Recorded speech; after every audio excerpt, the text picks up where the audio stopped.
ముందుగా మేడే శుభాకాంక్షలు కార్మిక కర్షక శ్రామిక వర్గాల వారందరికీ మేడే శుభాకాంక్షలు. ఈరోజు బుద్ధ పౌర్ణిమ పర్వదినం 563 BCE అనగా క్రీస్తు పూర్వం 563లో సిద్ధార్థునిగా గౌతమ బుద్ధుడు ఈ భూమి మీద జన్మించిన రోజు. అలాగే ఈ వైశాఖ పౌర్ణమి విశేషం ఏమిటంటే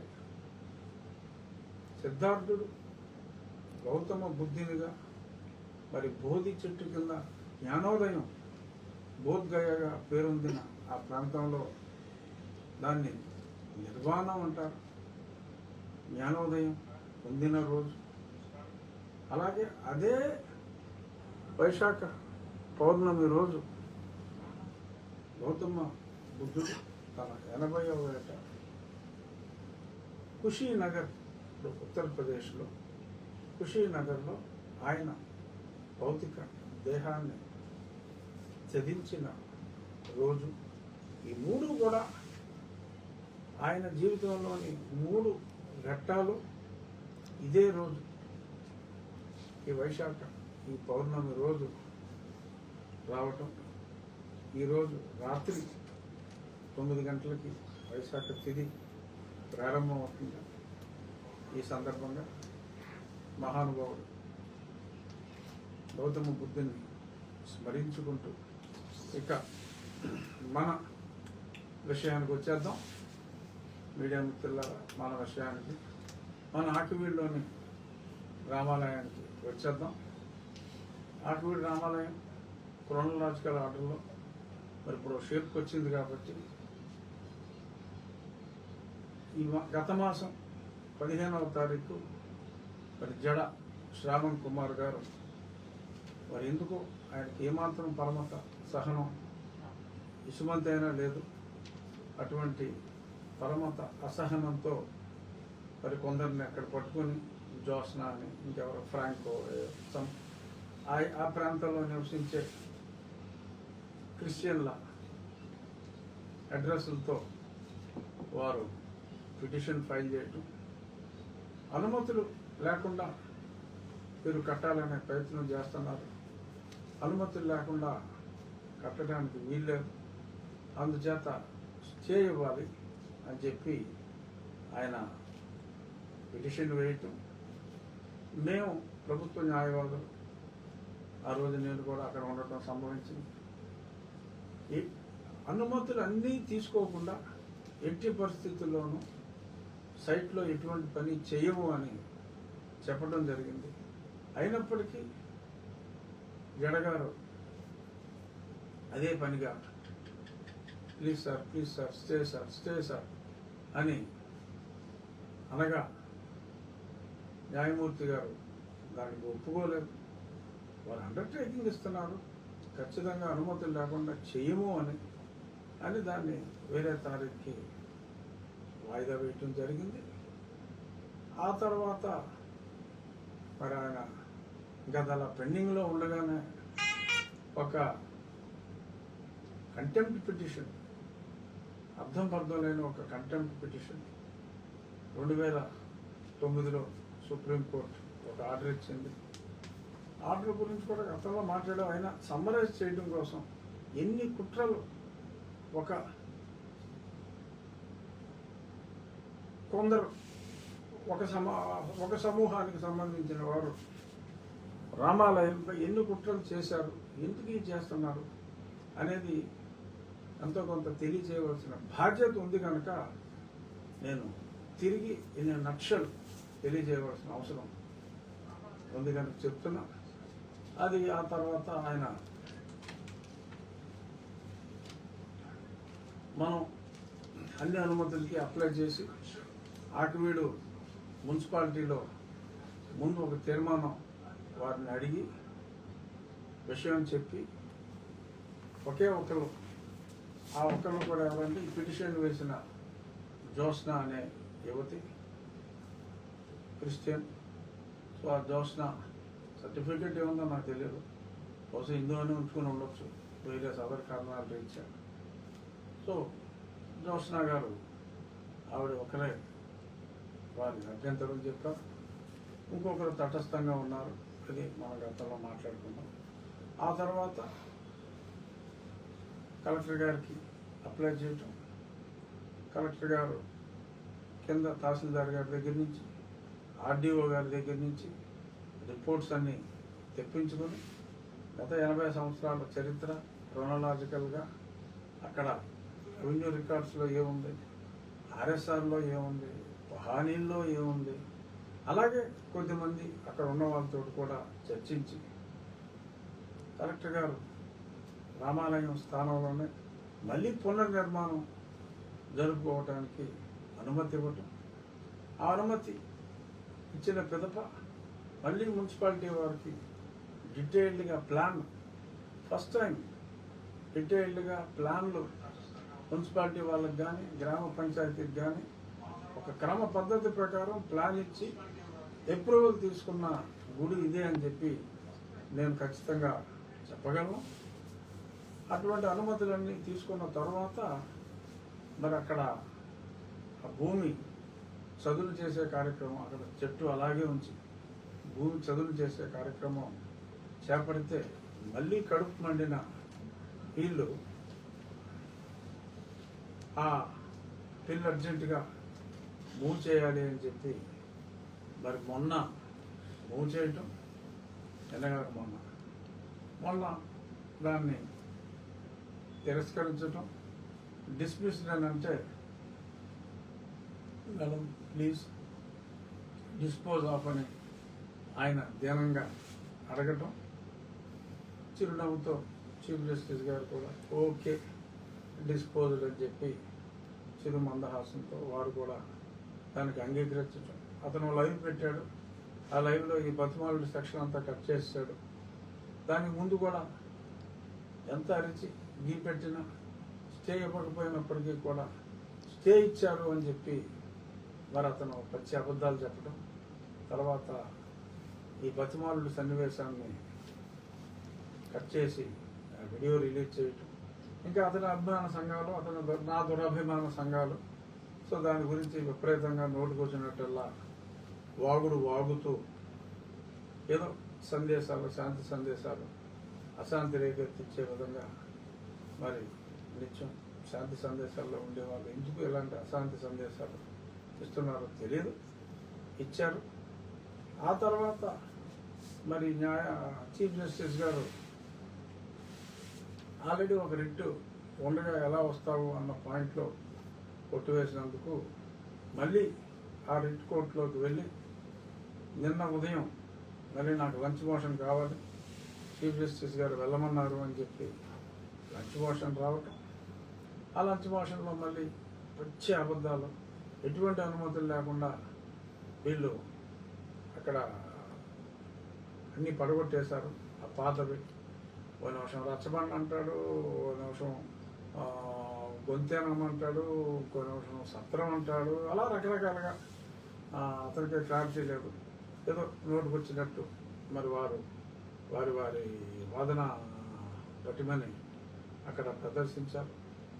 మా తరపున సీనియర్ న్యాయవాది వైవి రవిప్రసాద్ గారు, ఆయన శ్రీరామ భక్తులు, వారు మొత్తం అనుమతులన్నీ చదివి వినిపించి అనుమతి ప్రతులన్నీ కూడా మున్సిపాలిటీ క్లియరెన్స్లు, కలెక్టర్ గారి అనుమతులు అన్నీ కూడా అక్కడ సబ్మిట్ చేశారు.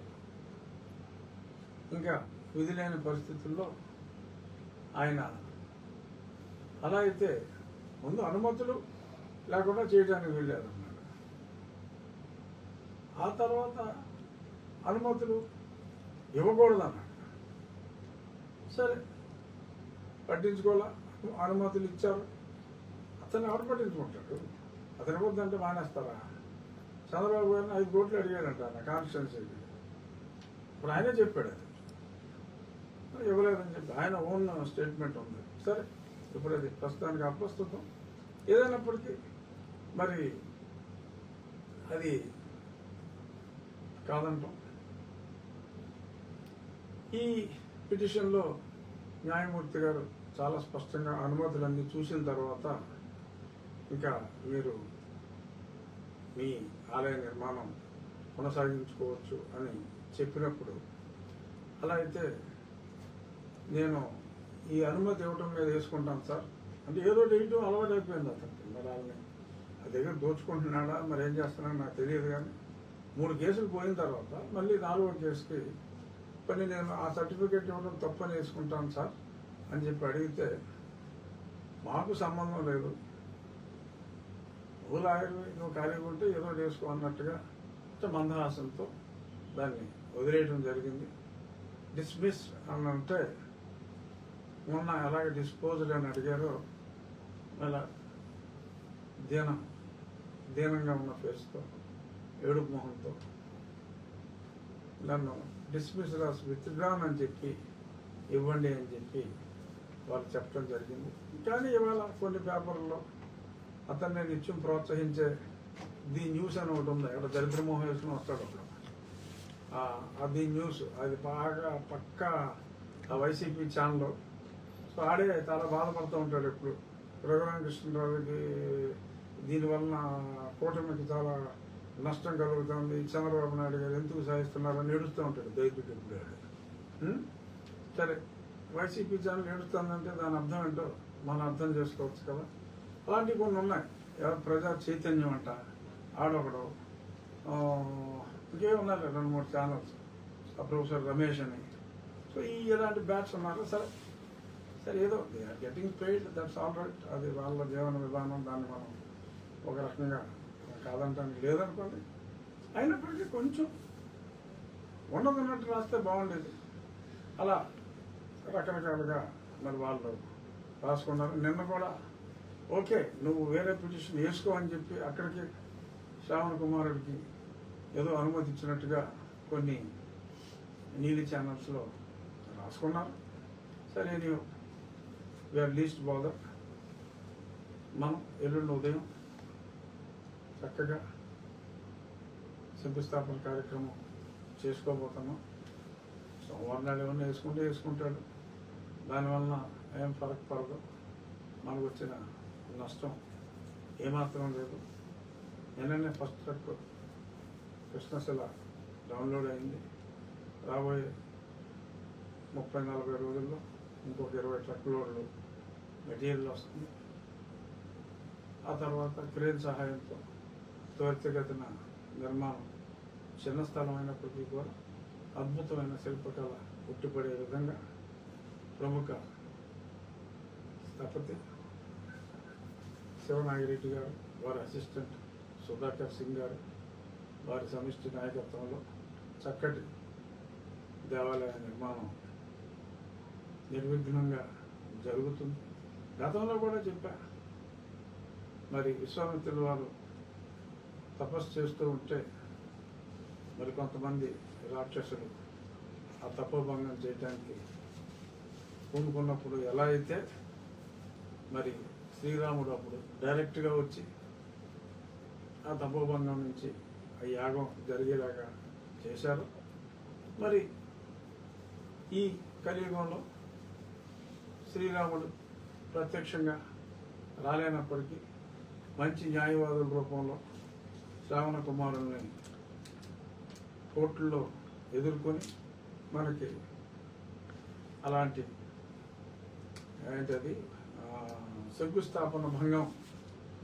శంకుస్థాపన అది దానికి ఎటువంటి ఇబ్బంది లేకుండా మరి మన న్యాయవాదులు కాపాడారు. న్యాయమూర్తులు సరైన న్యాయం చేశారు. ఇక ఇప్పుడు మరి ఇంకా మరి వాళ్ళు విసుగు చెంది ఆపుతారో లేదో చూద్దాం. రాజమండ్రి కుమారుడు ఏదో మాట్లాడాడు, వారికి జ్ఞానం బహు తక్కువ. సో అజ్ఞాత వారి అజ్ఞానంతో ఏదేదో మాట్లాడారు. శ్రావణ కుమారులు, హర్ష కుమారులు ఇత్యాది కుమారులు ఇంకా కొంచెం గొనుగుతూనే ఉన్నప్పటికీ మీ గొనుగుడు, మీ ఏడుపులే మేము వేద మంత్రాలుగా, ఆశీర్వచనాలుగా భావిస్తాము. ఓ నీలి కుమారులారా, మీ ఏడుపులు, మీ పెడబొబ్బలు మేము ఆశీర్వాదములుగా భావించేదమని మీకు సవినయంగా తెలియచేస్తూ మరి ఇంతటితో మీరు విశ్రమిస్తే సంతోషం, విశ్రమించకపోయినా ఓకే, నో ప్రాబ్లం అని తెలియజేస్తూ భక్తులందరికీ అంటే నేను ప్రత్యేకంగా ఇన్విటేషన్ లాగా వేసి ఒక్కొక్కరికి సమయం తక్కువ కాబట్టి పిలవలేకపోతున్నాను. అనువుగా ఉన్నవాళ్ళు, వీలు చేసుకుని రాగలిగిన వాళ్ళు ఎల్లుండు మే 3 ఉదయం 7:14 ముహూర్తం. దగ్గరలో ఉన్నవాళ్ళు, వీలైన వాళ్ళు, వీలు చేసుకుని రాగలిగిన వాళ్ళు వచ్చి ఈ చక్కటి కార్యక్రమాల్లో పాల్గొవాలి. అలాగే మరొక్కసారి ఎన్నో వేల మంది వారి వంతు సహాయంతోనే, ఇది ఏ ఒక్కడి డబ్బుతో కట్టే దేవాలయం కాదు. ప్రజలందరూ రాష్ట్ర వ్యాప్తంగా, దేశవ్యాప్తంగా, ప్రపంచవ్యాప్తంగా ఉన్న తెలుగువారు వారి వారి స్థాయి కన్నా తక్కువగానే, ఎందుకంటే ఎన్నో లక్షలు ఇచ్చేవారు ఉన్నారు, అయినా 10,000 మనం లిమిట్గా పెట్టుకుని మనం ఈ రామాలయం అనే ఈ యజ్ఞాన్ని తలపెట్టాం. ఒక చక్కటి షేప్కి వచ్చింది. ఈ క్లియరెన్స్లన్నీ ఇచ్చిన కలెక్టరేట్, ఇతర మున్సిపల్, ఇతర డిపార్ట్మెంట్ వారందరికీ కూడా గతంలో కూడా మనం ధన్యవాదాలు తెలియజేసాం. మళ్ళీ మరొకసారి ధన్యవాదాలు తెలియజేస్తున్నా. ఇంకా ఈ సందర్భంగా ఏమైనా ప్రశ్నలు ఉంటాయి? 1 మంది ఉన్నాం మేము. మీరు మమ్మల్ని ఎలా ఫేస్ చేస్తారని వాళ్ళు గట్టిగా డిమాండ్ చేస్తున్నారండి. మా 1 ఓట్లు ఉన్నాయి.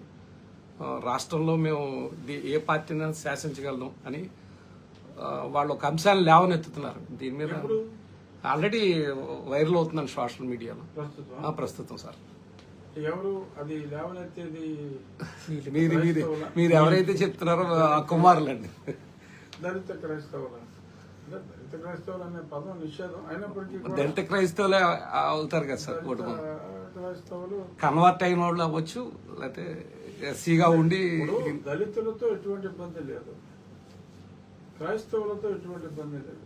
ఎందుకంటే వేరే కులాల వారు క్రైస్తవులుగా మారిన వారు కూడా ఉన్నారు, వారితో ఎటువంటి ఇబ్బంది లేదు.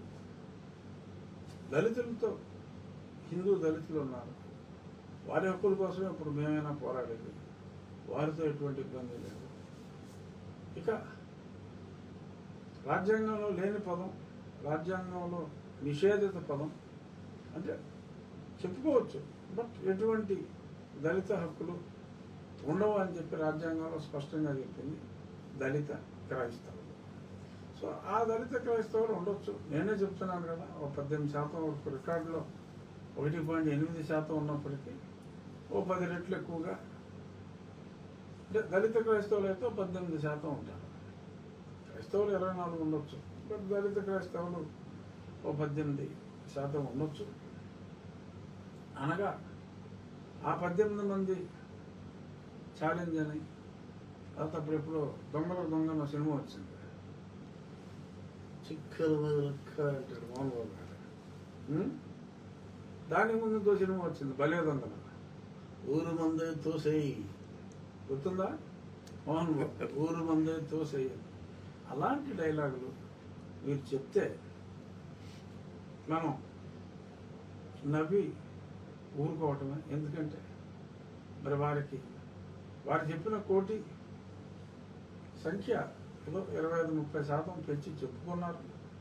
సరే, చెప్పుకున్నప్పటికీ మరి అలా పెంచకుండా, ఆ 30% పెంచకుండా మరి చెప్పాలి అంటే ఇంకొక 5 కోట్లు ఉంటారు. అది 20% అనుకుంటే 20% కోటి అనుకుంటే మిగిలిన 80% ఉంటారు కదా, మరి 4 కోట్లు చిల్లర. సో అంటే వాళ్ళ ఒక్కళ్ళ వల్ల ఏం అవుతుంది అంటారు మీరు. వాళ్ళు ఎలా అంటే మేము ఇలా అంటాం. ఇది బలంగా ఉంటుందా, ఇది బలంగా ఉంటుందా, ఈ 4 బలంగా ఉంటుందా, ఇదే. సో అంచేత వరతూపులు వద్దమ్మా, ఉపయోగం లేదు.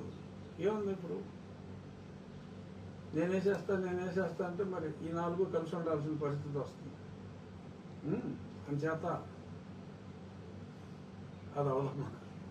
మీరు హిందువుల్ని రెచ్చగొట్టే విధంగా మీ వ్యాఖ్యలు ఉంటాయని మేము అనుకోవచ్చా సార్?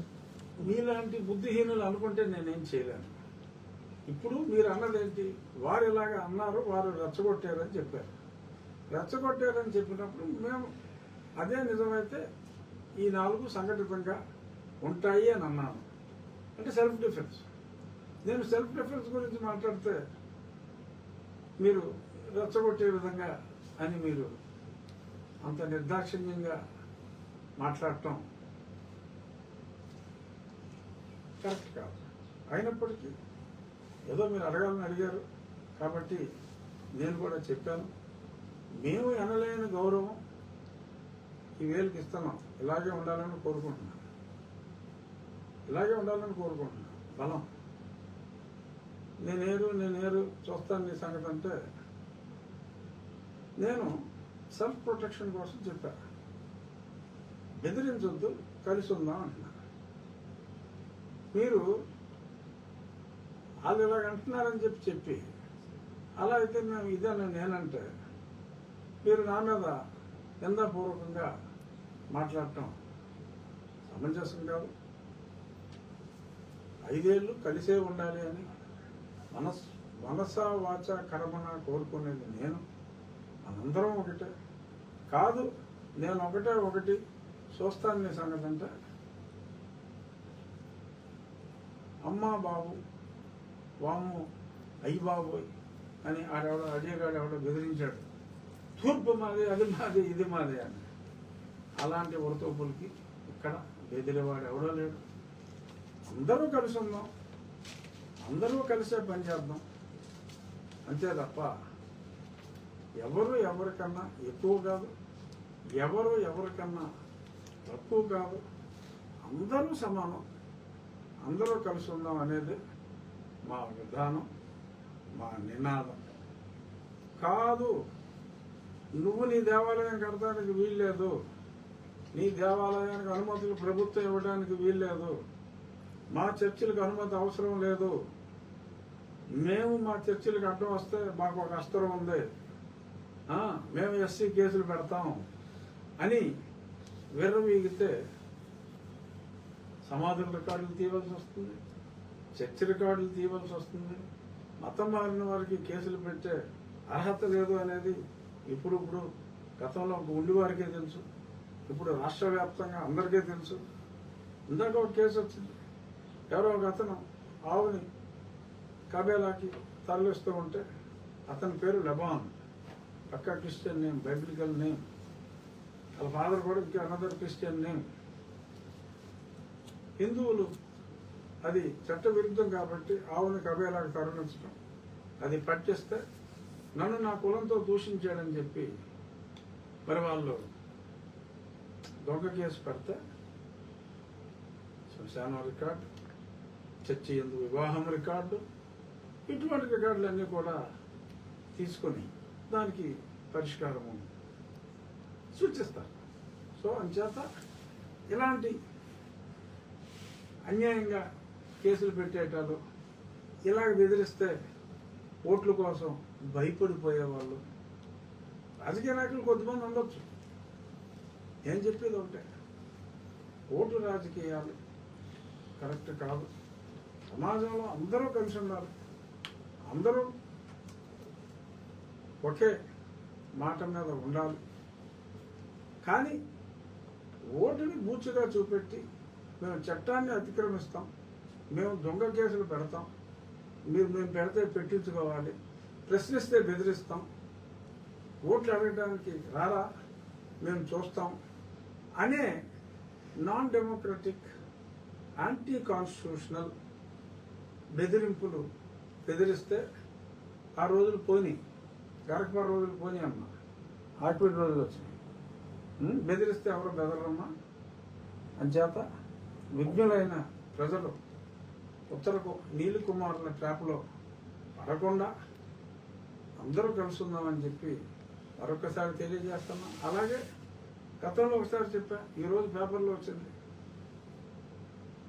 చింతాడ ఆనంద్ పాస్టర్ అతను చెల్లదు అని చెప్పి సుప్రీంకోర్టు చెప్పిన తర్వాత మరి గతంలో బాపట్ల కలెక్టర్ గారు ఒక మీటింగ్ అయింది. చింతాడ ఆనంద్ ఆ మీటింగ్కి రాలేదు. కాకపోతే వాయిదాలు వేస్తాడు అనుకుంటున్నట్టున్నాడు. ఆ చింతాడ ఆనంద్ అన్నాడు వీళ్ళు సర్టిఫికేట్ రద్దు చేయకుండా కూర్చుంటారని. ఈరోజు మళ్ళీ పిలిచారట. బహుశా చింతాడ ఆనంద్ వెళ్ళకపోవచ్చు. ఏదేమైనా ఆల్రెడీ కంటెంప్ట్ అక్కడ పెండింగ్లో ఉంది. మరి ఈసారైనా ఆ సర్టిఫికెట్ రద్దు చేయకుండా సుప్రీంకోర్టు న్యాయస్థానం కన్నా ఓ జిల్లా కలెక్టర్ నేను చాలా పెద్దవాళ్ళని చెప్పి అనుకుంటే ఏమో దాని పరిణామాలు ఎలా ఉంటాయో మళ్ళీ మనం సుప్రీంకోర్టులోనే చూద్దాం. ఇలాగే నిర్లక్ష్యం చేసి ఇలాగే తూనాబొడ్డు సుప్రీంకోర్టు ఏముంది అనే విధానంలో ఒకవేళ అధికారులు ఉంటే డెఫినెట్గా వారికి న్యాయస్థానంలో కంటెంప్ట్ ఉంది కాబట్టి డెఫినెట్గా దానికి తగ్గ తీర్పే ఉంటుంది అని నేను భావిస్తున్నాను. మరొకసారి చెప్పేది, ఎవరైనా మీ మీద ధర్మంగా మీరున్నప్పుడు ఎస్సీ అట్రాసిటీ కేసులు పెడితే దయచేసి వారి పేరు పరిశీలించండి. జాకోబ్ అంటే హిందువు ఉండకూడదా, జాకోబ్ అంటే క్రిస్టియన్నేనా అని అనొచ్చు నీలి కుమారులు.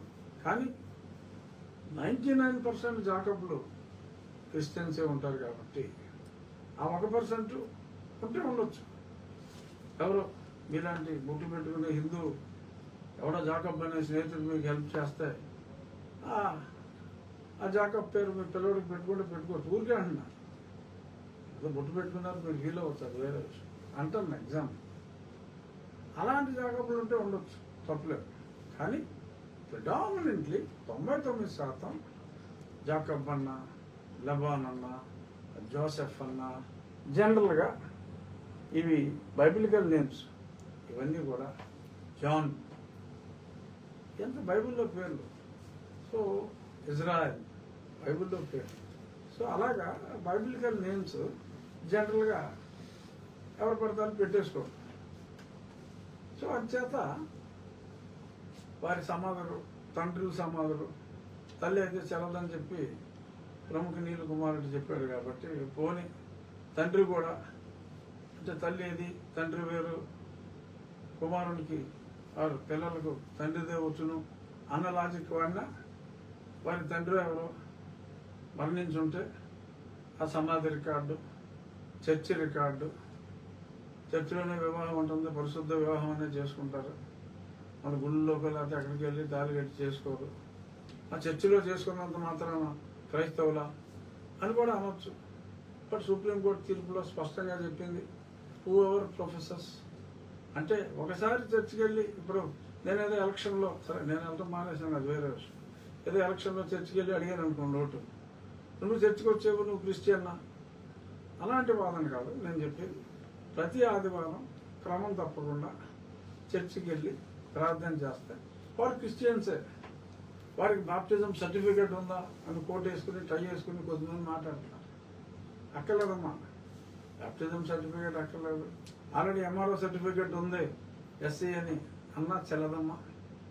రెగ్యులర్గా somebody is professing following Christianity, ఇంటి మీద చక్కటి చెరువు బొమ్మ పెట్టుకొని, ఇంట్లో అన్ని క్రీస్తు ఫోటోలు పెట్టుకొని క్రమం తప్పకుండా చర్చిలో ప్రతి ఆదివారం సామూహిక ప్రార్థనలో పాల్గొంటే వారు క్రైస్తవులే అనేది సుస్పష్టం.